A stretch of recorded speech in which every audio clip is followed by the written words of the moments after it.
So guys hello and welcome to another lecture of rotational dynamics. तो इस lecture में कुछ सिंपल एप्लीकेशंस अपन देखने वाले हैं एंगुलर मोमेंटम के, राइट। तो सबसे पहले यहाँ पे देखते हैं अपन, एक व्हील गिवन है अपने को। ये व्हील एक एक्सल पे माउंटेड है और व्हील रोटेट कर रहा है और ये वाला जो मास है ये नीचे की तरफ फॉल कर रहा है। तो अपन को इस मास का एक्सेलरेशन निकालना है और इस व्हील का एंगुलर एक्सेलरेशन कैलकुलेट करना है। तो इस सब में अपन को कुछ फॉर्मूले की नीड होगी। तो सबसे पहली चीज, तो टॉर्क जो है that is defined as R vector cross F vector. R vector क्या है? पोजीशन वेक्टर, अपन जानते हैं अच्छे से। और टॉर्क को अपन ऐसे भी लिख सकते हैं, F R perpendicular multiplied by R cap cross F cap. तो ये तो हो गया मैग्नीट्यूड और ये हो गया डायरेक्शन। अब बात करते हैं, अपन ने जैसा पढ़ा कि rate of change of momentum और the rate of change of linear momentum is equal to F vector. Similarly, we can see that the net external torque acting on a system is equal to the rate of change of angular momentum. तो अपन इस type के dynamic problem को solve करने के लिए generally इसी का use करेंगे। This formula is very important from now. अब से ही फॉर्मूला अपने लिए सबसे ज्यादा इंपॉर्टेंट बन चुका है। इसका एप्लीकेशन अपन को बहुत ज्यादा काम आएगा। तो देखो, नेट टॉर्क अपन को लिखना है, ठीक है। तो considering the whole angular momentum of the system, system क्या है अपना? Wheel plus axle, wheel plus axle plus mass, this is the total system. Total system का एंगुलर मोमेंटम अपन को देखना है पॉइंट ओ के about, which is the axle. तो अपन बोल सकते हैं जो टोटल एंगुलर मोमेंटम है that is going to be the angular momentum of wheel plus angular momentum of mass, ठीक है। तो जो टोटल एंगुलर मोमेंटम है, तो एंगुलर मोमेंटम ऑफ व्हील बताओ। व्हील का एंगुलर मोमेंटम होता है आई ओमेगा, राइट। तो प्योर रोटेशन हो रहा है व्हील का, तो व्हील का प्योर रोटेशनल मोशन हो रहा है, तो उसका एंगुलर मोमेंटम कितना होगा? I omega. So this is the Z component of angular momentum, क्योंकि जो अपनी एक्सिस है वो भी पॉजिटिव जेड एक्सिस की तरफ पॉइंट करती है। तो Z component of angular momentum is I omega plus angular momentum of mass. तो एक पॉइंट पार्टिकल का एंगुलर मोमेंटम एक पॉइंट के अबाउट कैसे लिखेंगे? तो एंगुलर मोमेंटम की जनरल डेफिनेशन क्या पढ़ी अपन ने? एंगुलर मोमेंटम कितना होता है? Are cross P, right. Angular momentum is R cross P. तो पी क्या है? P is the linear momentum carried by the particle. तो इस पार्टिकल की इंस्टेंटेनियस स्पीड मैंने बोली v, तो इसकी इंस्टेंटेनियस स्पीड कितनी है? v, नीचे की तरफ। तो ये नीचे की तरफ कितना मोमेंटम लेके जा रहा है? Linear momentum mv। इसको परपेंडिकुलर डिस्टेंस कैपिटल आर से करेंगे तो अपने को टोटल मोमेंटम जो है प्लस के कैप में मिल जाएगा, राइट हैंड थंब रूल से। प्लस के कैप बोर्ड के बाहर है axis. This is equation number 1। So let's differentiate equation number 1 with respect to time. So we will get the value of the rate of change of angular momentum, which is equal to the net torque acting on the body. So net torque is equal to this. तो I is a constant, d omega by dt कितना हो चुका है? Alpha. m and r both are constant, dv by dt कितना हो गया? a। Net torque जो है अपने सिस्टम पे वो कितना है? तो नेट टॉर्क सिर्फ mg का आ रहा है और इस फोर्स का इस एक्सिस से परपेंडिकुलर डिस्टेंस कितना है? कैपिटल आर है। सो दिस इज द इक्वेशन। अब यहाँ से देखें अपन अगर, तो इसको बोलो आप सेकंड इक्वेशन, ये जो बनी है अपनी, I alpha plus m r a is equal to m g r, this is the first equation. और अपन क्या कह सकते हैं? ये जो व्हील है ये एक्सल ओ के अबाउट प्योर रोटेशनल मोशन कर रहा है, और प्योर रोटेशनल मोशन कर रहा है तो अपन कह सकते हैं एक्सेलरेशन जो होगा that is going to be r alpha, ठीक है। एक्सेलरेशन आर अल्फा होगा। अगर आपको अभी समझ में नहीं भी आया तो थोड़ा सा वेट करो, थोड़ी देर बाद और अच्छे से समझ में आ जाएगा। अभी बस आपको देखते रहना है लेक्चर्स में। तो अल्फा की जो वैल्यू है, ठीक है, तो अल्फा की वैल्यू जो है कितनी है? ए बाय कैपिटल आर। तो इस वैल्यू को उठा के अपन ने यहाँ रखा। और कुछ बचता है वेरिएबल? नहीं, अपन को तो लीनियर एक्सेलरेशन कैलकुलेट करना था उस पॉइंट पार्टिकल का। तो और हाँ, और एक काम कर सकते हैं अपन, क्या कि इसके लिए अपन ट्रांसलेशनल डायनामिक्स वाली जो इक्वेशन है अपनी वो बना सकते हैं। एम जी माइनस टी बराबर एम ए, लेकिन टेंशन जो है वो इंटरनल फोर्स हो चुका है, इसलिए अपन ने नेट एक्सटर्नल टॉर्क लिखा है, तो सिर्फ और सिर्फ एम जी का टॉर्क आया है। तो अकॉर्डिंगली अगर अपन अल्फा को रखते हैं ए बाय आर, तो this should become I a by capital R plus m r a, that is equal to m g capital R. तो यहाँ से अपन एक्सेलरेशन की वैल्यू जो है वो कैलकुलेट कर सकते हैं। तो एक्सेलरेशन की वैल्यू कितनी आएगी यहाँ से? M g capital R square divided by I plus m r square. This is the value of the linear acceleration of that particle. तो ये हो चुका है, ये तो है मेथड 1। आगे देखते जाएंगे बहुत मेथड्स, अपन अलग अलग तरीके से सोचेंगे, अलग अलग तरीके से करेंगे, बट फिलहाल ये तरीका आपको फॉलो करना है। This is the best method so far जो मुझे मिला है। अब बात करते हैं अगले क्वेश्चन की। तो एंगुलर मोमेंटम निकालना ही सीख रहे हैं अभी अपन, ठीक है। तो ये देखो यहाँ पे एक थ्रेड है, तो उसको बोलते हैं अपन कोनिकल पेंडुलम। क्या है ये? Conical pendulum. कोनिकल पेंडुलम जो है, इसमें एक पार्टिकल है यहाँ पे। इस पार्टिकल का मास अपन ले लेते हैं, जैसे अपन ने इसका मास लिया m। ये सर्कुलर मोशन कर रहा है इस पॉइंट के अबाउट, और इसकी एंगुलर वेलोसिटी गिवन है अपने को इस पॉइंट के अबाउट कितनी? ओमेगा। ये एंगल थीटा है, तो इस सर्कल का रेडियस कितना हो जाएगा? l sin theta. इस पॉइंट को मैंने बोला a, so let's calculate the angular momentum of this particle about point a। तो we are calculating the angular momentum of particle about a point. So angular momentum about a point जो होगा that is going to be r cross p, right. तो अब आपको इस type की situations में बस एंगुलर मोमेंटम का डायरेक्शन देखना है। तो ये जो डायरेक्शन है ना, ये डायरेक्शन है p का, this is the direction of linear momentum and this is the direction of position vector. तो position vector cross linear momentum that is r cross p। तो किधर आएगा ये डायरेक्शन आएगा ऐसे, right. So this is the angular momentum vector of this mass about point A. अब यहाँ से आप देखेंगे तो ये एंगल जो है ये थीटा है, दो लाइंस के बीच में एंगल थीटा, तो उनके परपेंडिकुलर्स के बीच में भी एंगल कितना, थीटा। इनके बीच में एंगल थीटा, तो इनके परपेंडिकुलर्स के बीच में भी एंगल कितना, थीटा। तो अपन को बस मैग्नीट्यूड लिखना है और डायरेक्शन अपन लिख ही लेंगे। डायरेक्शन कैसे लिखेंगे देखो, minus cos theta I cap plus sine theta J cap, this is the direction of angular momentum. और मैग्नीट्यूड लिखना अपने लिए बहुत ईजी है। कैसे लिखेंगे मैग्नीट्यूड अपन, मैग्नीट्यूड होगा अपना क्या, m इंटू इसकी स्पीड कितनी है, स्पीड को ले लेते हैं अपन v, और पोजीशन वेक्टर की जो लेंथ है वो कितनी है l, और v को आप डाल दीजिए omega times r which is equal to l sine theta, इसको यहाँ डालेंगे। अब एंगुलर मोमेंटम अबाउट पॉइंट, इस पॉइंट को बोलो point b, angular momentum about point b is equal to angular momentum about axis a b of particle p, और ये कितना आ जाएगा m v r, this is the radius j cap, right. So m v r j cap plus j cap में आएगा ये angular momentum. तो ये सिंपल सा एप्लीकेशन है एंगुलर मोमेंटम का, ऐसे कैलकुलेट करते हैं एंगुलर मोमेंटम को। अब बात करते हैं अपन, ये देखो यहाँ पे एक ग्राउंड टू ग्राउंड प्रोजेक्टाइल है, ठीक है। यू स्पीड से अपन ने थीटा एंगल पे किसी भी चीज को प्रोजेक्ट किया, कोई भी पार्टिकल है जिसका मास m है, तो इस पार्टिकल का एंगुलर मोमेंटम अपन को निकालना है with respect to ground as a function of time. तो एंगुलर मोमेंटम के लिए मैंने अभी क्या कहा था थोड़ी देर पहले कि ये फॉर्मूला जो है ये आपके लिए बहुत इंपॉर्टेंट है। अब देखते हैं अपन, तो यहाँ पे अगर आप करेंगे angular momentum equal to r cross p, इससे अपना काम हो जाएगा बट थोड़ा सा टाइम लगेगा। लेकिन अगर अपन कंपैरेटिवली उस चीज को यूज करेंगे तो net torque is equal to the rate of change of angular momentum. तो अपन कह सकते हैं जो टॉर्क डी टी होगा that is equal to d l vector, ठीक है। और दोनों तरफ अपन इंटीग्रेशन कर सकते हैं तो अपने को angular momentum as a function of time मिल जाएगा। टॉर्क निकालना है तो टॉर्क क्या होता है, आर क्रॉस है। तो अपन ने बोला पार्टिकल किसी भी टाइम टी पे यहाँ हो गया, उसकी स्पीड कुछ भी थी, लेकिन उसकी हॉरिजॉन्टल में स्पीड एकदम कांस्टेंट रहेगी यू कॉस थीटा, क्योंकि हॉरिजॉन्टल में कोई भी एक्सेलरेशन नहीं है। और यू कॉस थीटा से टी टाइम में कितना डिस्टेंस चल लेंगे अपन, u cos theta into t. और फोर्स इस पे हरदम केवल एक ही फोर्स लग रहा है जिसका मैग्नीट्यूड और डायरेक्शन दोनों कांस्टेंट है, that is M g minus j cap. ये फोर्स लग रहा है आर क्रॉस एफ के अकॉर्डिंग। अगर अपन देखें तो अपना जो टॉर्क है ये माइनस के कैप में आ रहा है, that is M g into u cos theta t और डी टी। ये चीज आती है अपनी माइनस के कैप में, और इसको इंटीग्रेट करना है जीरो से टाइम टी तक, तो angular momentum vector as a function of time आ जाएगा। सो कैलकुलेशन पार्ट, ये पार्ट भी खत्म हो चुका है। अब टाइम वेस्ट नहीं करते हुए अपन देखो बेसिक चीज सीख चुके हैं, है ना। This is the basics of rotational dynamics. तो बिल्कुल बेसिक्स है ये, मेंस और एडवांस भी थोड़ा सा। अब बात करते हैं अपन combined translational and rotational motion की, एंड फिर अपन बात करेंगे इंट्रोडक्शन टू प्योर रोलिंग। ये सब अपन को इस लेक्चर में देखना है, right. So let's see that.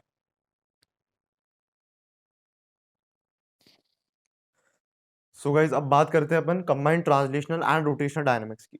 तो यहाँ पे अपने पास में एक व्हील गिवन है, ठीक है। ये व्हील जो है किसी भी एंगुलर वेलोसिटी ओमेगा से रोटेट कर रहा है। ओमेगा का डायरेक्शन क्या है, माइनस के कैप में है। इसके सेंटर ऑफ मास की जो ट्रांसलेशनल स्पीड्स और एक्सेलरेशंस है वो v और a है, ठीक है। जिस भी सरफेस पे ये प्योर रोलिंग नहीं कर रहा है, जिस भी सरफेस पे combined translational and rotational motion कर रहा है, वो सरफेस उस पे फ्रिक्शन है। मैंने प्योर रोलिंग क्यों बोला, क्योंकि अपन प्योर रोलिंग डायरेक्टली नहीं बोल सकते। सीटीआरएम का मतलब लोग डायरेक्टली प्योर रोलिंग समझते हैं, ऐसा नहीं है। Pure rolling is special case of CTRM, वो भी अपन देखेंगे within a few minutes. पहले बात करते हैं अपन को points A B C and D की सब्सिक्वेंट मोशन में वेलोसिटी एंड एक्सेलरेशन वेक्टर्स देखना है। तो जब भी मोशन सीटीआरएम होगा मतलब combined translational plus rotational motion, तो इसको हरदम अपन ब्रेक करेंगे translational motion plus rotational motion में। तो देखो this can be assumed as a motion of two wheels. एक जो है वो सिर्फ और सिर्फ प्योर रोटेशनल मोशन कर रहा है, और एक जो है वो सिर्फ प्योर ट्रांसलेशनल मोशन कर रहा है। तो ट्रांसलेशनल इसकी स्पीड इंस्टेंटेनियस v है और इंस्टेंटेनियस ट्रांसलेशनल एक्सेलरेशन a है। अब सबकी पहले मैं ब्लू पेन से लिख देता हूँ एक्सेलरेशन। तो सेंट्रिपिटल एक्सेलरेशन हरदम सेंटर की तरफ डायरेक्टेड होता है, ओमेगा स्क्वायर आर, तो सेंटर की तरफ ओमेगा स्क्वायर आर। तो इस पॉइंट का भी सेंटर की तरफ कितना होगा, ओमेगा स्क्वायर आर, और इसका डाउनवर्ड होगा ओमेगा स्क्वायर आर। और टेंजेंशियल एक्सेलरेशन की बात करें तो एटी जो है दैट इज अल्फा आर, और डायरेक्शन अपन को पता ही होती है। तो डायरेक्शन इसकी ऐसे होगी अल्फा आर, इस पॉइंट का instantaneous tangential acceleration alpha r, इसका ऊपर की तरफ अल्फा आर, और इसका आगे की तरफ अल्फा आर, ठीक है। अल्फा आर की डायरेक्शन में इसकी स्पीड का डायरेक्शन होगा, तो इसकी नीचे की तरफ कितनी हो जाएगी, ओमेगा आर। इसकी इस तरफ कितनी हो जाएगी, ओमेगा आर। और यहाँ पे कितनी हो जाएगी, ओमेगा आर। Similarly this. तो सबकी अपन ने स्पीड्स और एक्सेलरेशन वेक्टर लिख लिए हैं कंसीडरिंग प्योर रोटेशनल मोशन। तो ये तो है व्हील का सिर्फ प्योर रोटेशनल मोशन। अब देखो ट्रांसलेशनल मोशन भी तो हो रहा है, तो इसकी ट्रांसलेशनल स्पीड कितनी है v, एक्सेलरेशन कितना है a, इसकी स्पीड कितनी है v, एक्सेलरेशन कितना है a, तो speed v and acceleration a, speed v and acceleration a। बस दोनों को अपन को ऐड करना है, तो this is called superposition principle. Motion को अपन ने दो चीज में ब्रेक किया और वापस जोड़ दिया, तो अपन को CTRM मिल गया। अब फटाफट वेक्टर्स लिख लेते हैं यार। अब अपनी ये वाली जो एक्सिस है, दिस इज एक्स एक्सिस, ये है वाई एक्सिस, दिस इज 0,0। इस ओरिजिन के अकॉर्डिंग अपन लिखने वाले हैं। तो velocity vector of point a का वेलोसिटी वेक्टर कितना होगा, v minus omega r I cap. Velocity vector of point b का वेलोसिटी वेक्टर लिखना है, तो that is going to be v i cap minus omega r j cap. ठीक है, दोनों को ऐड करना है बस। Velocity vector of point c लिखना है अपन को, तो that is v plus omega r I cap. और velocity vector of point D लिखना है अपने को, तो पॉइंट डी का वेलोसिटी वेक्टर कितना होगा, v, राइट। तो पॉइंट डी का होगा v, तो i cap plus omega r j cap. तो इन सब में आई कैप वाला जो कंपोनेंट है वो सेम है, वी आई कैप इधर भी है, वी आई कैप इधर भी है, वी का आई कैप, वी आई कैप। तो इसका मतलब क्या है कि अगर ट्रांसलेशनल मोशन हो रहा है तो ट्रांसलेशनल मोशन का इफेक्ट हर जगह पे सेम आएगा। ये चीज बहुत इंपॉर्टेंट है। आगे अपन एक्सेप्शनली टफ क्वेश्चंस करेंगे जब ये छोटी सी चीज काम आती है, और इसका जब आपको फील नहीं आएगा तो क्वेश्चन बहुत टफ लगेगा। तो इसको आपको बिल्कुल अच्छे से समझ लेना है कि ऐसा होता है और क्यों होता है, बता चुका हूँ। अपन ऐड कर रहे हैं दोनों मोशंस को, तो रिजल्टेंट मोशन का जो वेलोसिटी वेक्टर है वो इस तरह से है। अब बात करते हैं एक्सेलरेशन वेक्टर की। तो एक्सेलरेशन वेक्टर ऑफ पॉइंट ए अगर अपन को लिखना है, तो पॉइंट ए का एक्सेलरेशन वेक्टर क्या होगा, a minus alpha r I cap. Same fashion में लिखना है अपन को। Acceleration vector of point B लिखना है, तो देखो पॉइंट बी का, अब एक्सेलरेशन के दो कंपोनेंट्स है, पॉइंट बी का एक्सेलरेशन लिखना है, तो that is going to be a minus omega square r, ये तो है आई कैप में, एंड माइनस अल्फा आर है जे कैप में। Acceleration vector of point c लिखना है, तो पॉइंट सी किधर है वो, उसका एक्सेलरेशन वेक्टर कितना होगा, a plus alpha r I cap, so it is a plus alpha r I cap and minus omega square r j cap। Acceleration vector of point D लिखना है, तो पॉइंट डी का acceleration vector क्या होगा, omega square r plus a i cap, so omega square r plus a i cap and minus alpha r j cap. A B C d सबके acceleration vectors भी अपन लिख चुके हैं। तो अपना पहला पार्ट सॉल्व हुआ। तो this is combined translational and rotational motion. बहुत ही इजी चीज है, कोई डरने वाली बात नहीं है। रोटेशनल मोशन का मतलब ऐसे बन रखा है पूरा कि बहुत टफ चैप्टर है। एक्चुअल में टफ है, टफ जब तक है जब तक अपन को कंसेप्ट समझ में नहीं आया। कंसेप्ट समझ में आते ही सबसे इजी चैप्टर ये बन जाएगा। ठीक है, यहाँ पे कोई फॉर्मूला याद नहीं करना है अपन को, बस दिमाग लगा के क्वेश्चन को सॉल्व करना है। और वो जब भी होगा जब अपन को क्वेश्चन इंट्यूटिव तरीके से अपन उसको करेंगे, अपन को कोई पूरा क्वेश्चन का फील आना चाहिए। अब देखो radius of curvature of point c at time t. तो इनिशियली पॉइंट सी के कोऑर्डिनेट्स क्या थे, तो इनिशियली पॉइंट सी के कोऑर्डिनेट्स थे अपने एक्स कोऑर्डिनेट 0 और वाई कोऑर्डिनेट थे 2 टाइम्स कैपिटल आर, अगर ए के कोऑर्डिनेट 0,0 है तो यहाँ पे ये था। मानते हैं अपन कि किसी भी टाइम टी पे अपना जो पॉइंट सी है वो रोटेट होके यहाँ पे आ चुका है at an angle theta. So this is point c at any time t. तो वहां से लेके अपना पॉइंट सी यहाँ तक आया। देखो ग्रीन पेन से जॉइन करके दिखाता हूँ। तो ये इस तरह से अपना पॉइंट सी की ट्रेजेक्टरी थी। तो पॉइंट सी अपना इस तरह से आया एट एन, और थीटा एंगल यहाँ से यहाँ तक रोटेट हुआ। ठीक है, अब इसका रेडियस ऑफ कर्वेचर निकालना है। तो सबसे पहली चीज रेडियस ऑफ कर्वेचर मैंने आपको अभी तक नहीं पढ़ा है। ये होता क्या है, इसका जो मैग्नीट्यूड होता है वो कितना होता है रेडियस ऑफ कर्वेचर का, that is v perpendicular square upon centripetal acceleration. ठीक है, तो इसके मैं आगे जाके आपको क्वेश्चंस करा दूंगा और, बट इतना इंपॉर्टेंट नहीं है। बस ये जो फॉर्मूला लग रहा है आपको, बस ये लगाना है और आपको रेडियस ऑफ कर्वेचर मिल जाएगा। This is a part of circular motion chapter. ठीक है, अपने कोर्स में सब कुछ इंटीग्रेटेड है, तो आपको ऐसा नहीं सोचना है कि वो चीज मिस हो गई, वो चीज मिस हो गई। सब कुछ कवर हो जाएगा by time, just have faith in me. ठीक है, तो v perpendicular square upon AC, where AC is the centripetal acceleration, this gives us the radius of curvature। अब देखो रेडियस ऑफ कर्वेचर अगर अपन को निकालना है तो पॉइंट सी की नेट वेलोसिटी लिखनी पड़ेगी अपन को। तो अपन points A B C D इनकी नेट वेलोसिटी लिख चुके हैं। अब कोई जनरल पॉइंट है उसकी नेट वेलोसिटी कैसे लिखेंगे, तो देखो अगर इसका प्योर रोटेशनल मोशन होता किसी एंगुलर वेलोसिटी ओमेगा से, तो इसमें एक टेंजेंशियल स्पीड आती कितनी, ओमेगा इंटू कैपिटल आर आती ना। और ट्रांसलेशनल स्पीड हर पॉइंट में आएगी। This is the most important point अगर आपको रोलिंग के क्वेश्चन करने हैं तो। ट्रांसलेशनल स्पीड हर जगह पे आएगी। आगे डेस्मोस वाले लेक्चर्स बहुत ज्यादा टफ होने वाले हैं, that are going to be 4 star problems, because मैं आपको पढ़ाने वाला हूँ डेस्मोस में आप ग्राफ कैसे प्लॉट कर सकते हैं। I know you are excited about that lecture, बहुत अमेजिंग लेक्चर है, आपको पूरा सिखाऊंगा मैं डेस्मॉस में कर्व कैसे प्लॉट करते हैं, और थोड़े से आपके मैथ्स के जो कंसेप्ट है वो भी वहाँ यूज होंगे, तो आपकी थोड़ी उधर भी प्रैक्टिस हो जाएगी ग्राफ प्लॉटिंग की। तो ठीक है, इन दोनों के बीच में एंगल कितना होगा, तो दो लाइंस के बीच में एंगल थीटा है, तो उनके परपेंडिकुलर्स के बीच में भी एंगल कितना होगा, थीटा होगा। अब देखो, radius of curvature point c का निकालना है। अब यहाँ पे अपने को क्वेश्चन में गिवन है कि इफ प्योर रोलिंग अकर्स, अगर प्योर रोलिंग अकर होगी तो अपन आगे डिस्कस करते हैं, और प्योर रोलिंग अकर नहीं होती है, मतलब no pure rolling, right, pure rolling हो ही नहीं रही है, तो उस केस में अपन कैसे निकालेंगे, अपन को इनका रिजल्टेंट निकालना है। तो मैंने बोला कि यार दिस इज द रिजल्टेंट, तो this is the v net vector, इन दोनों का रिजल्टेंट वेक्टर बीच में ही आएगा ऑब्वियसली, उसका मैग्नीट्यूड और डायरेक्शन अपन निकाल लेंगे, है ना, ये तो वेक्टर अलजेब्रा है सिंपल सा, तो रिजल्टेंट अपन ने निकाला। अब देखो, परपेंडिकुलर एक्सेलरेशन की जब अपन बात करते हैं तो सेंट्रीपिटल एक्सेलरेशन कितना है, that is going to be omega square r, या फिर इसको आप ठीक है ओमेगा स्क्वायर आर ही रहने दीजिए, क्योंकि प्योर रोलिंग अपन को गिवन ही नहीं है, अभी तक अपन ने पढ़ा ही नहीं pure rolling, right. So this is omega square r, this is the centripetal acceleration. तो सेंट्रीपिटल, तो अपन को इस लाइन के परपेंडिकुलर एक लाइन ड्रॉ करनी है, तो मैं आपको रेड पेन से दिखा देता हूँ। तो नेट स्पीड के परपेंडिकुलर अपन को एक लाइन ड्रॉ करनी है, और इन दोनों के बीच में जो भी एंगल होगा, ठीक है, जो भी एंगल होगा उसका आपको क्या लेना है, कॉस कंपोनेंट लेना है। तो इस तरफ आपको मिलेगा ओमेगा स्क्वायर आर का कॉस अल्फा, ठीक है। तो v परपेंडिकुलर स्क्वायर की जगह तो आपको डालना है वी नेट का स्क्वायर, और AC की जगह आपको डालना है ओमेगा स्क्वायर आर का कॉस अल्फा, तो आपको मिल जाएगा रेडियस ऑफ कर्वेचर। तो ये तो था जनरल फॉर्म में। अब अपन बात करेंगे कि radius of curvature pure rolling वाले केस में कैसे निकालना है, वो आपको समझ में आ जाएगा। This was all about point 1 and 2। अब बात करते हैं angular momentum of wheel.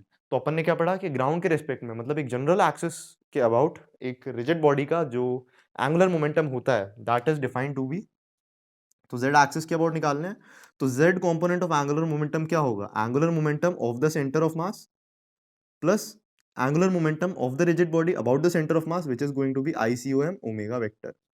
So this is the angular momentum. और टोटल काइनेटिक एनर्जी अगर आपको निकालनी है, तो ट्रांसलेशन की वजह से जो काइनेटिक एनर्जी आएगी वो, और प्लस प्योर रोटेशन की वजह से जो काइनेटिक एनर्जी एनर्जी आएगी वो, दोनों पार्ट सॉल्व हो चुके हैं। तो अपन ने ग्राउंड पे कोई भी एक्सिस ली, फॉर एग्जांपल ये अपना ग्राउंड है, ठीक है, यहाँ पे मैंने कोई भी एक्सिस ली ओ डैश, तो ओ डैश एक्सिस के अबाउट इस, अपन को रिजिड बॉडी का क्या लिखना है, रिजिड बॉडी का लिखना है एंगुलर मोमेंटम, तो अपन को ये वाला फॉर्मूला लगाना है। तो आर क्रॉस पी की वैल्यू क्या होगी, तो आर वेक्टर ये होगा, this is going to be the r vector, and this is going to be m v vector is equal to p vector. और आर क्रॉस पी क्या होगा, angular momentum about point p of the centre of mass, ठीक है। तो r cross P को आप क्या लिख सकते हैं, r mod p into sine of the angle between them. तो sine of the angle between them, तो अपन को ऐसे नहीं करना है, आप देखो, अपन इसको क्या कर सकते हैं डायरेक्टली, जो एंगुलर मोमेंटम होता है एक पॉइंट का, वो होता है आर क्रॉस पी, तो इसको आप लिख सकते हैं, मैग्नीट्यूड कितना लिख सकते हैं आप इसका, R P, P R perpendicular, linear momentum multiplied by the perpendicular distance. तो इस लीनियर मोमेंटम की ग्राउंड से परपेंडिकुलर डिस्टेंस हरदम कैपिटल आ रही है, तो अपन को वेक्टर्स में नहीं उलझना है यहाँ पे, ठीक है। तो उस हिसाब से अपन कर लेंगे। काइनेटिक एनर्जी का मैं बता ही चुका हूँ, ये चीज अपन दोनों प्रूव कर चुके हैं अच्छे से डिटेल में। अब बात करते हैं अपन प्योर रोलिंग की। तो what is the condition for pure rolling, first of all what is pure rolling, pure rolling होती क्या है, प्योर रोलिंग का मतलब है कि ग्राउंड और बॉटम मोस्ट पॉइंट के बीच में कोई भी रिलेटिव मोशन नहीं होना चाहिए, ठीक है। लेकिन अभी तो रिलेटिव मोशन हो रहा है, ग्राउंड की स्पीड कितनी है, जीरो, ग्राउंड रेस्ट पे है, ग्राउंड की स्पीड जीरो है। और पॉइंट ए की जो स्पीड है, मतलब पॉइंट ए का जो वेलोसिटी वेक्टर है वो कितना है, v माइनस ओमेगा आर आई कैप, मतलब पॉइंट ए के आगे की तरफ कितनी स्पीड है, v माइनस ओमेगा आर, और ग्राउंड के आगे की तरफ स्पीड कितनी है, जीरो। तो ग्राउंड के रेस्पेक्ट में पॉइंट ए जो है इतनी स्पीड से आगे जा रहा है, मतलब वो उसके ऊपर स्किड हो रहा है। अपन क्या कह रहे हैं, रोलिंग, प्योर रोलिंग मतलब स्किड नहीं होना चाहिए, तो दैट मींस ग्राउंड के रेस्पेक्ट में पॉइंट ए की वेलोसिटी कितनी होनी चाहिए, जीरो। तो v minus omega r should be equal to zero. तो यहां से रिजल्ट निकल के आता है कि v is equal to omega times capital R, this is the condition for pure rolling. और इसको आप डिफरेंशिएट करोगे तो a equal to alpha R मिल जाएगा। और आप डिफरेंशिएट करना नहीं चाहते हो तो acceleration vector of point a जो है उसको जीरो कर दो, तो a equal to alpha R आ जाएगा। So this is the condition of pure rolling. अब प्योर रोलिंग के अंदर अपने पास में बनते हैं दो केस, ठीक है, this is case one, this is case two. Case one में क्या होगा कि pure rolling on a fix surface, मतलब अपना जो ग्राउंड है वो रेस्ट पे है, ग्राउंड रेस्ट पे होगा, तो उस केस में इसका अगर ट्रांसलेशनल एक्सेलरेशन a है, ट्रांसलेशनल वेलोसिटी v है, और एंगुलर वेलोसिटी ओमेगा है, तो अपन कह सकते हैं v is equal to omega r, a is equal to alpha r, ऐसा अपन कह सकते हैं। टॉप मोस्ट की सारी वेलोसिटीज अपन निकाल सकते हैं, कोई बड़ी बात नहीं है। ठीक है, अब अपन बोल रहे हैं कि अपना जो ग्राउंड है उसका एक्सेलरेशन आगे की तरफ कितना है a1 और इंस्टेंटेनियस वेलोसिटी आगे की तरफ कितनी है v1 और ये जो व्हील है अपना इसका ट्रांसलेशनल एक्सेलरेशन आगे की तरफ कितना है a2 और वेलोसिटी कितनी है v2 और इसका एंगुलर वेलोसिटी इंस्टेंटेनियस कितना है ओमेगा है। ये सब अपन को गिवन है। तो इनके बीच में क्या रिलेशन होगा अगर अपन को बोला जा रहा है प्योर रोलिंग। तो बॉटम मोस्ट पॉइंट जो अपना था पॉइंट ए उसका एक्सेलरेशन वेक्टर कितना था? उसका एक्सेलरेशन वेक्टर था a minus alpha r I cap. तो a minus alpha r I cap, right. So a2 minus alpha r I cap क्या है? बॉटम मोस्ट पॉइंट का एक्सेलरेशन वेक्टर है। और इस ये जो अपना प्लेटफॉर्म है इसका एक्सेलरेशन वेक्टर कितना आगे की तरफ? a1 i cap. So this should be equated with a1 i cap. So this is the condition for pure rolling. और सिमिलरली अपन स्पीड के लिए भी कह सकते हैं कि v2 minus omega r that is equal to v1 i cap, है ना, ये भी आई कैप में है। तो प्योर रोलिंग में दो केस बनते हैं। तो बस इतना ही था combined translational and rotational motion. Pure rolling के दो केस हैं। काम की चीज एंगुलर मोमेंटम, इस व्हील के सेंटर ऑफ मास का angular momentum about axis o हरदम कांस्टेंट रहने वाला है ना, जिसका मैग्नीट्यूड कितना होगा m v capital R. M v capital R रहेगा। प्योर रोलिंग हो रही तो वी को आप ओमेगा आर डाल देंगे। डायरेक्शन क्या रहेगा एंगुलर मोमेंटम का आई कैप। और जो एंगुलर मोमेंटम केवल प्योर रोटेशन की वजह से आ रहा है that is I c o m omega, जो अपन ने पढ़ा था z component of angular momentum होता है। तो अकॉर्डिंगली यहाँ तक अपन कर चुके हैं। अब अपन कुछ बेसिक एग्जांपल्स देखते हैं प्योर रोलिंग के, बिल्कुल बेसिक एग्जांपल्स, ठीक है, purely focusing on J advanced. ठीक है, तो वो देखते हैं अपन।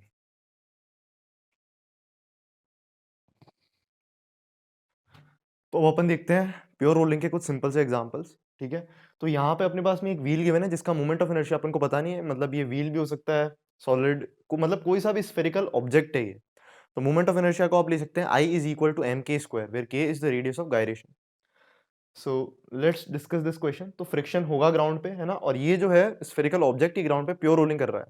तो उस केस में अपन को इसके सेंटर ऑफ मास का ट्रांसलेशनल एक्सेलरेशन निकालना है और इस पे लगने वाला फ्रिक्शन निकालना है वेक्टर फॉर्म में, मतलब डायरेक्शन भी निकालना है। तो बात करते हैं। तो देखो फोर्स जो है वो कांस्टेंट है, तो इस टाइप के क्वेश्चन को कैसे करेंगे अपन? तो दो मेथड से करते हैं इसको, क्योंकि अपने पास में एक्सेस भी दो है।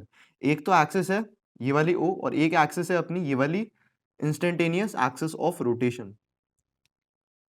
इंस्टेंटेनियस एक्सेस ऑफ रोटेशन का मतलब क्या है? इस एक्सेस के अबाउट व्हील का हर एक पॉइंट या इस स्फेरिकल ऑब्जेक्ट का हर एक पॉइंट हर समय क्या कर रहा होगा? प्योर रोटेशन कर रहा होगा। ठीक है, तो इंस्टेंटेनियस, तो पहले बात करते हैं अपन अबाउट एक्सिस ओ।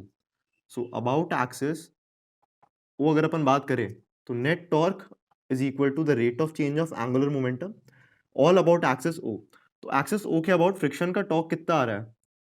फ्रिक्शन का टॉर्क, तो देखो अब क्या है कि कैपिटल एफ फोर्स अपने आगे लगाया, तो उस हिसाब से इस पे फ्रिक्शन किधर लगेगा? बॉटम मोस्ट पॉइंट पे अपन को फ्रिक्शन देखना है, क्योंकि ग्राउंड से लग रहा है फ्रिक्शन, तो फ्रिक्शन कहाँ लगेगा? बॉटम मोस्ट पॉइंट पे। तो एफ की वजह से पूरी बॉडी में सबसे पहले एक ट्रांसलेशनल एक्सेलरेशन जनरेट होगा, उसकी वजह से बॉटम मोस्ट पॉइंट के आगे स्किड होने की टेंडेंसी होगी। तो अकॉर्डिंगली यहाँ पे फ्रिक्शन पीछे की तरफ लगेगा। और फ्रिक्शन और कैपिटल एफ दोनों का जो टॉर्क है वो सेम डायरेक्शन में आ रहा है, राइट। आर क्रॉस एफ आप करेंगे तो capital F into small d plus f into r, तो ये हो चुका net torque about point o, क्योंकि अपन वही लिख रहे हैं। Now this is equal to the rate of change of angular momentum. तो पॉइंट ओ के अबाउट एंगुलर मोमेंटम देखेंगे तो सिर्फ और सिर्फ एंगुलर मोमेंटम प्योर रोटेशन की वजह से आएगा। लीनियर मोमेंटम की वजह से जनरेट होने वाला एंगुलर मोमेंटम जीरो हो जाएगा, क्योंकि लीनियर मोमेंटम वेक्टर और पोजीशन वेक्टर के बीच में एंगल जीरो हो जाएगा। आर क्रॉस पी करेंगे ना, पी भी इसी डायरेक्शन में और आर भी इसी डायरेक्शन में, तो क्या हो गया? जीरो हो गया। तो बचा आई सी ओ एम ओमेगा, तो आई को लिख दिया अपन ने एम के स्क्वायर और ओमेगा। तो इसको आप लिख सकते हैं f d plus f capital R is equal to m के स्क्वायर। अब rate of change of angular velocity is alpha. Pure rolling given है तो ए इक्वल टू अल्फा अपन देख चुके हैं थोड़ी देर पहले अभी। तो अल्फा की वैल्यू कितनी हो चुकी है? ए बाय कैपिटल आर। तो अल्फा को उठा के यहाँ डाल दो। अब एक वेरिएबल और है फ्रिक्शन, तो उसको एलिमिनेट करने के लिए अपन को ट्रांसलेशनल डायनामिक वाली इक्वेशन बनानी पड़ेगी। नेट फोर्स बराबर एम है, तो मतलब capital F minus small f is equal to capital M times A.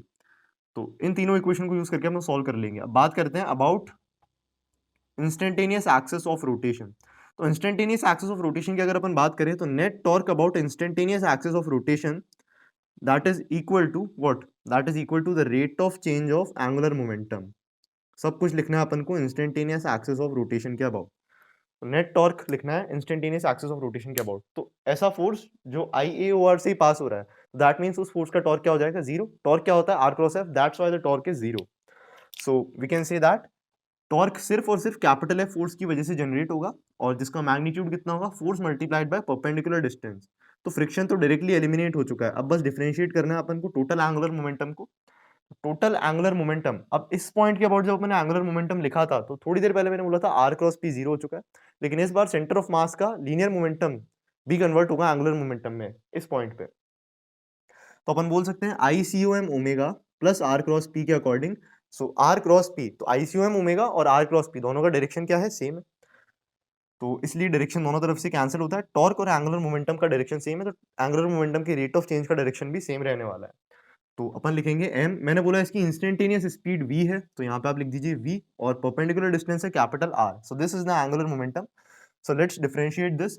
So f d plus f r, this is equal to what, M के square, alpha is equal to a by capital R plus M capital R, and d v by d t is a. तो एक काम करो, अब यहाँ से ए को आप कॉमन ले सकते हैं, है ना। तो ए को कॉमन लेंगे तो क्या बचेगा, ए को कॉमन लेंगे तो बचेगा, देखो एम को भी कॉमन ले लीजिए। सो एम ए को कॉमन ले लिया तो बचा K square by R plus capital R. So this should become के square plus capital R square divided by capital R. Am I right? और यहाँ पे आप कर दीजिए F into D plus capital R. अब एक जनरल रिजल्ट डिराइव करने के लिए दोनों तरफ अपन आर से डिवाइड कर देंगे, ठीक है। तो अपने पास में क्या चीज निकल के आ जाएगी कि एफ का जो कोएफिशिएंट है that is 1 plus D by r, because capital R upon capital R is 0, and this is equal to m a, and this should become के square by capital R square plus 1। Now this term, ये जो term है ना k square 1 plus के square by are square, इसको अपन क्या बोलते हैं, इसको बोलते हैं beta. This depends only upon the geometry of the given spherical object, not on the shape and size. तो अपन बोल सकते हैं जो अपने फोर्स की वैल्यू आएगी, तो फोर्स का डायरेक्शन किधर है, तो फोर्स की वैल्यू तो आई कैप में है और फोर्स का डायरेक्शन और मैग्नीट्यूड गिवन है, तो अकॉर्डिंगली उसी का डायरेक्शन किसका होगा, ए का डायरेक्शन भी वही होगा। तो अपन ए की वैल्यू निकाल सकते हैं। तो एक्सेलरेशन वेक्टर जो होगा that is F upon M beta into 1 plus D by capital R I cap. So this is the general result where beta is 1 plus k square by r square, that depends upon the geometry of the object, geometry of the spherical object। अब friction की value भी अपन substitute करेंगे, तो friction की value आपको याद रखनी है, कितनी आएगी, फ्रिक्शन की वैल्यू आएगी f upon beta into K square by are square minus D by capital R, और ये होगा माइनस आई कैप में। तो देखो एक्सेलरेशन और फ्रिक्शन दोनों का डायरेक्शन क्या है, ऑपोजिट है, वेक्टर फॉर्म में अपन कैलकुलेट कर चुके हैं।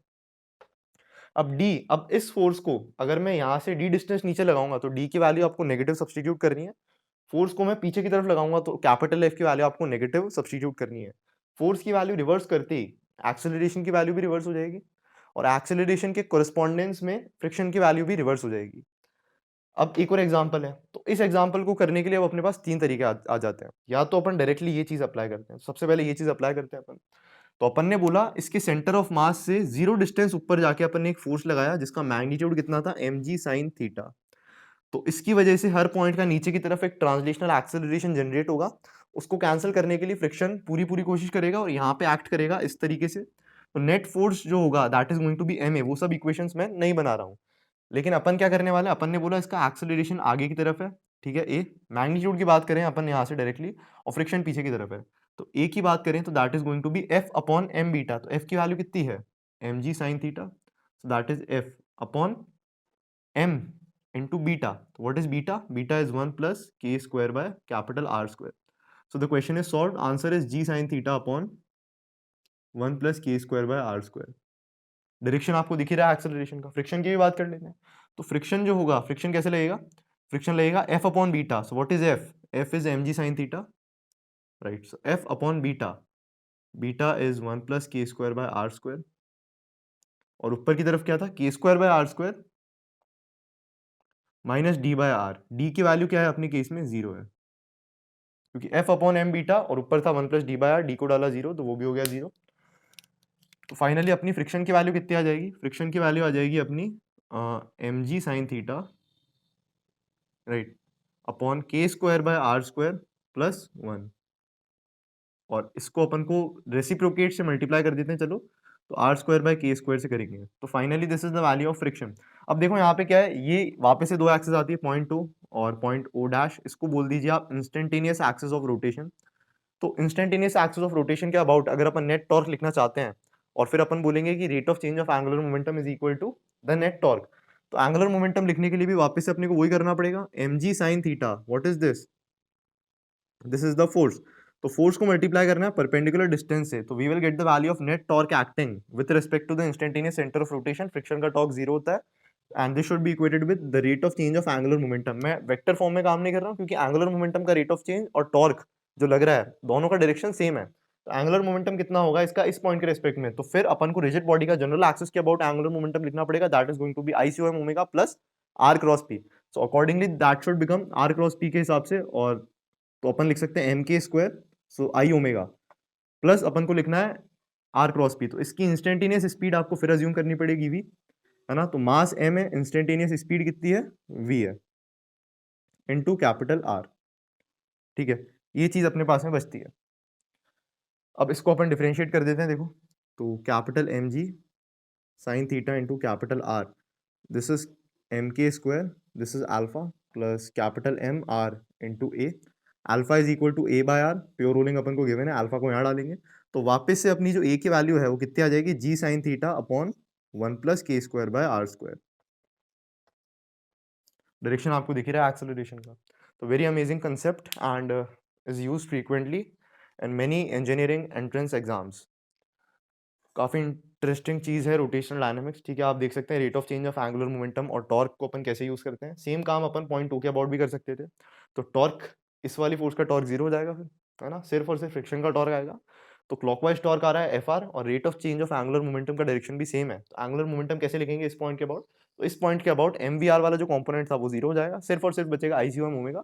तो एम के स्क्वायर ओमेगा का डेरिवेटिव करना है and that should be equated with F into R. फिर बनाओ आप नेट फोर्स एम ए वाली इक्वेशन।